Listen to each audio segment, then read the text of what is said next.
Hello friends and welcome to the exams made simple. So I hope आप लोगों ने अपना 2024 का प्रीलिम्स यूपीएससी का दे दिया होगा। अगर आपने नहीं दिया है तो आप 2025 की तैयारी कर रहे होंगे। तो कैसा रहा पेपर आप लोग का? कमेंट सेक्शन में पहले तो ये बताइएगा कि कैसा रहा पेपर। अच्छा, पेपर देख के सबसे पहले तो आपको फील गुड फैक्टर आया होगा, क्योंकि पेपर बहुत ज़्यादा टफ नहीं था लास्ट ईयर के कंपैरिजन में। अगर हम लास्ट ईयर से मिलाएं तो पेपर आसान आया था उसके कंपैरिजन में, है ना। बहुत ही सिंपल कुछ क्वेश्चंस आए थे। कुछ क्वेश्चन आपको लग रहा होगा स्टेट पीसीएस जैसे भी आए थे, है ना। पॉलिटी बहुत आसान आई थी, हाँ। हालांकि हिस्ट्री बहुत कम पूछी गई थी। जियोग्राफी तो बहुत अच्छी आई थी, बहुत आसान आई थी। मैंने बहुत पहले आप लोग को कोड दिया था, कई बार मैं देता हूँ, राम जाने गोमती का घाघरा गंदा कैसे, है ना, वो गंगा की ट्रिब्यूटरीज। तो फाइनली वो आपके काम आ गया होगा और वो डायरेक्टली क्वेश्चन वहां पे फंस गया था। नॉर्थ सी का क्वेश्चन आ गया था। मैप हमने सारे देखे थे। मैंने बॉर्डरिंग कंट्रीज नॉर्थ सी की बताई थी, उसमें 2 आंसर आया था कि 2 उनमें से 2 थी, है ना। तो आई होप आपने वो सब चीज़ें कर ली होंगी। और जो लोग हमारे कोर्स में थे पिछली बार हमारा प्रीलिम्स का कोर्स था, आपने तो सब, मतलब ज्योग्राफी, मैंने आपको याद होगा कि मैंने आप लोगों को वहाँ पे आइसोथर्म्स और ये सब बना करके दिखाए थे प्रॉपर कि आइसोथर्म्स कैसे चलते हैं।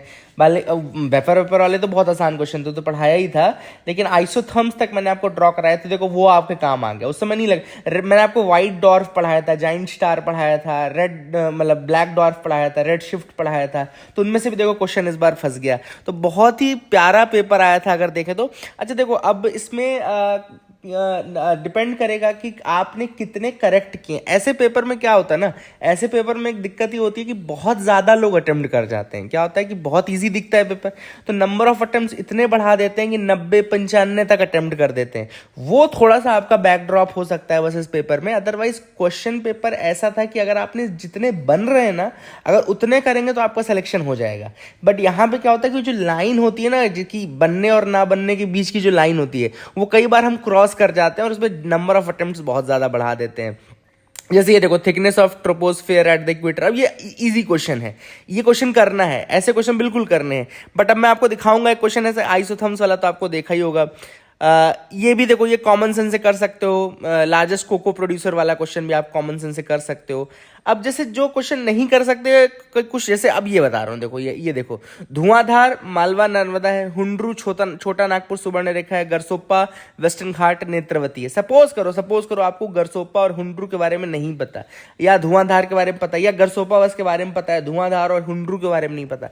तो कई लोग क्या करते हैं ना कि अब चूंकि पेपर इजी है, उस फॉर्म में है, तो इसको भी अटेम्प्ट कर डालेंगे कि यार चलो इसका 2 ही होगा या 1 होगा, या मतलब सब इस तरीके से। अब जैसे सपोज करो, ये भी मैंने आपको पूरा पढ़ाया होता है कि कौन कौन सा कैसा है। जैसे वोस्जेस का मैंने आपको बताया था, ब्लैक फॉरेस्ट वोस्जेस, ये आपके ब्लॉक माउंटेन्स होते हैं, बिल्कुल, है ना। तो ये उल्टा लिख दिया था इन्होंने, है ना। तो इस तरीके से आपको समझना था कि कौन सा सही कौन सा गलत है।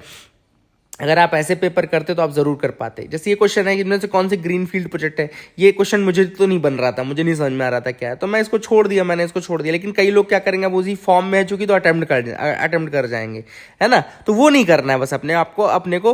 और ये बहुत अच्छा क्वेश्चन था, कॉमन सेंस वाला क्वेश्चन था। जून 21 को कहाँ 12 घंटे से ज्यादा की लाइट रहेगी। तो एक ट्रॉपिक ऑफ कैंसर तो सबको पता है ना, ट्रॉपिक ऑफ कैंसर में रहेगी। लेकिन चूंकि उस समय जो आर्कटिक सर्कल है वो आपको पता है, मैंने पहले ही बताया था आपको कि इसमें जब मैंने पढ़ाया था आपको कोर्स में, तो आपको बताया था कि 6 महीने यहाँ पे दिन रहता है, 6 महीने रात रहती है। तो 6 महीने वाला कंसेप्ट लगाते हैं आप, वही 6 महीने हैं, तो इसमें 1 और 4 आप कर देते, ठीक है। तो 2 और 4 कर देते, सॉरी 2 और 4 कर देते, उसका आंसर डी हो जाता। तो that was again nothing which was there, है ना। अब और कौन सा अच्छा क्वेश्चन था? बहुत अच्छे क्वेश्चन आए थे। जैसे ये क्वेश्चन थोड़ा कठिन था कि which of the following belong to the P family, क्योंकि मैं ज़्यादा पी खाता भी नहीं हूँ, तो मुझे तो नहीं पता था। देखो आप लोग को बनता था तो बताओ। कुछ अच्छे क्वेश्चन आए थे। ये हमने करंट अफेयर्स में पढ़ाया था, मैंने आपको इंडियन फ्लाइंग फॉक्स के बारे में बताया था कि वर्मिंग कैटेगरी में आती है, तो ये क्वेश्चन भी आप कर लेते। सेकंड इसमें स्टेटमेंट गलत था, वो खून पीती है, क्या पीते, सिकाडाज। अब मैंने वो सिकाडाज आपको पढ़ाए थे कि नहीं पढ़ाए थे? सिकाडाज पढ़ाए थे, वो भी क्वेश्चन डायरेक्ट यहाँ पे आया था कि ये इंसेक्ट कैटेगरी में आते हैं। सिकाडाज ही मेरे को तो सिर्फ सिकाडाज ही पता था, बाकी मेरे को ये कौन से स्केटर और ये सब नहीं पता थे। बट एक भी पता है आपको, तो आप वो क्वेश्चन फिर अटेम्प्ट कर जाओगे, आपको दिक्कत नहीं होगी। 100 मिलियन फार्मर्स अपन ने करंट अफेयर्स में देखा था, है ना। जब मैंने आपको कमेंसलिज्म अमेंसलिज्म पढ़ाया था, तो उसमें फिग और वास्प का बताया था। तो फिग वाला देखो क्वेश्चन आया था, ये देखो फिग आया था, ये कौन से को इवॉल्व हो गए हैं, तो फिग वाला भी क्वेश्चन आया था। ऐसे क्वेश्चन मैंने आपको बताए थे। देखो ये क्वेश्चन जो था, अब जैसे ये क्वेश्चन कैसे करना है, consider the following statement, which of the following above have poisonous species among them, butterflies, fish and frog। अरे यार देखो, हर स्पीशी, इंसान तक में जहर होता है यार, हर स्पीशीज में कोई ना कोई एक स्पीशी ऐसी होगी जो पॉइजनस होगी। तो बटरफ्लाई हो, चाहे फिश हो, चाहे फ्रॉग्स हो, तीनों में से कहीं ना कहीं कोई ना कोई तो एक ऐसा होगा फ्रॉग जिसको पॉइजनस होता हो, फिश कोई ना कोई एक तो ऐसी होती होगी जो पॉइजनस होती है, और बटरफ्लाई कोई ना कोई एक ऐसी होती है जो काटे तो पॉइजनस होती हो। ठीक है ना। तो कुल मिला करके ऐसे क्वेश्चनों को थोड़ा अटेम्प्ट करने के लिए आपको कॉमन सेंस लगाना चाहिए था। तो आई होप आपने पेपर तो अटेम्प्ट किया होगा। कैसा किया आपने, एक तो मुझे कमेंट सेक्शन में ये बताना। दूसरा जो मुझे लग रहा है एक्सपेक्टेड कट ऑफ, अगर आपने बहुत ज़्यादा निगेटिव अटेम्प्ट नहीं कर दिए हैं तो ये पेपर में जो एक्सपेक्टेड कट ऑफ मेरे को लग रहा है वो 105 से 110 के बीच में लग रहा है, 105 to 110। बहुत ज़्यादा भी नहीं जाएगा। कुछ लोग बोल रहे थे कि 120 चला जाएगा, 130 चला जाएगा, 140, ऐसा नहीं जाएगा कट ऑफ। देखो वो थोड़ा लिमिट में ही रहेगा। कट ऑफ ऐसे भी नहीं भागेगा कि 130 पहुंच जाएगा। कट ऑफ 105 से 110 के बीच में रहेगा, 110 तक जा सकता है, 110 नंबर तक, है ना। अदरवाइज उससे ज़्यादा नहीं जाएगा। लास्ट ईयर से तो ज़्यादा जाएगा ही जाएगा, कॉमन सेंस वाली बात है, क्योंकि पेपर ईजी आया था, बहुत ज़्यादा टफ नहीं आया था। तो अच्छे अटेम्प्ट करने वाले लड़के रहते हैं।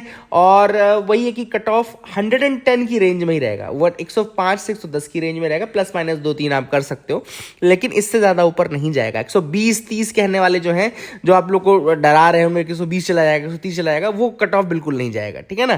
तो दैट इज माय पर्सनल, क्योंकि मैंने सारे प्रीलिम्स दिए हैं, मैंने सारे प्रीलिम्स निकाले हैं, तो मुझे इतना आइडिया लग गया है पेपर देख के कि ऐसे पेपर ज़्यादा ट्रिकी होते हैं। ये वो वाला टारगेट है जैसे इंडिया और वेस्ट इंडीज का 1983 का फाइनल हुआ था ना, जिसमें 183 का टारगेट दे दिया था इंडिया ने। तो क्या होता है, वेस्ट इंडीज के लिए 183 का टारगेट बहुत छोटा टारगेट है, लेकिन वो हार गई वहां पे। तो ऐसे ही होता है, जब बहुत ज्यादा बन रहा होता है ना, तो आप बहुत अटेम्प्ट कर देते हो, और उसमें क्या था, 20-30 अगर निगेटिव हो गए आपके, तो 60 सही भी, तो आप गिरोगे 100 नंबर पे, है ना।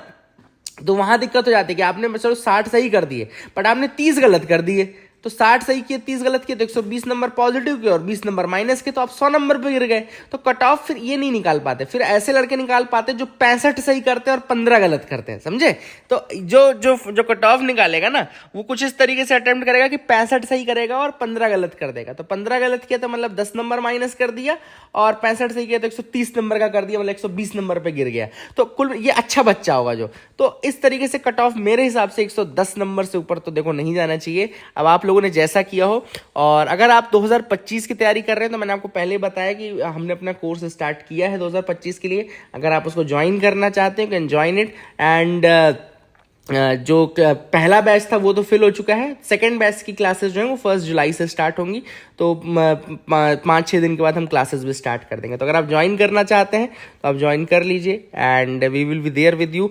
कट ऑफ जो मैंने आपको बताया उससे ऊपर नहीं जाएगा, 110 नंबर से ऊपर नहीं जाएगा। 110 अगर आपके आ रहे हैं तो आप मेंस की तैयारी कर सकते हैं। अच्छा बढ़िया मेंस की तैयारी करिए 110-115 नंबर पे।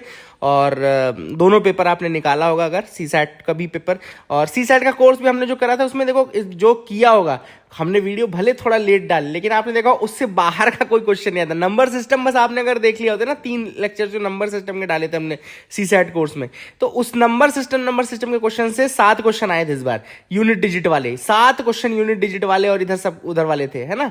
उसके अलावा आपने क्यूब्स वाला क्वेश्चन तो जो मैम ने डायरेक्ट कराया था क्लास में कि कितने पार्ट में कितने कट लगेंगे, उसको 64 उसमें करने में तो 9 कट लगेंगे, तो वो भी क्वेश्चन कराया हुआ क्वेश्चन था, वो आ गया, है ना। तो इस तरीके से कुछ क्वेश्चन बहुत अच्छे आ गए थे, और आई होप आप लोगों ने क्वालिफाई कर लिया होगा सीसैट, है ना। तो don't worry about that also. और 110 से 112 नंबर अगर आपके आ रहे हैं तो आप बिल्कुल आराम से प्रीलिम्स की तैयारी करिए, and all the best for the examination. Paper overall इतना ही था, लेवल बहुत ज़्यादा टफ नहीं था, लेकिन वही है, ट्रिकी हो जाता है कई बार ऐसा पेपर कि समझ नहीं आता कि कौन सा अटेम्प्ट करें कौन सा नहीं अटेम्प्ट करें, और ज़्यादा अटेम्प्ट कर देता है आदमी, तो 105 से 110 समझ लो, ठीक है ना। तो I hope you will be able to now clear out your mind. All the best for your examinations, and जो लोग ज्वाइन करना चाहते हो ज्वाइन कर ले। Thank you, have a nice day.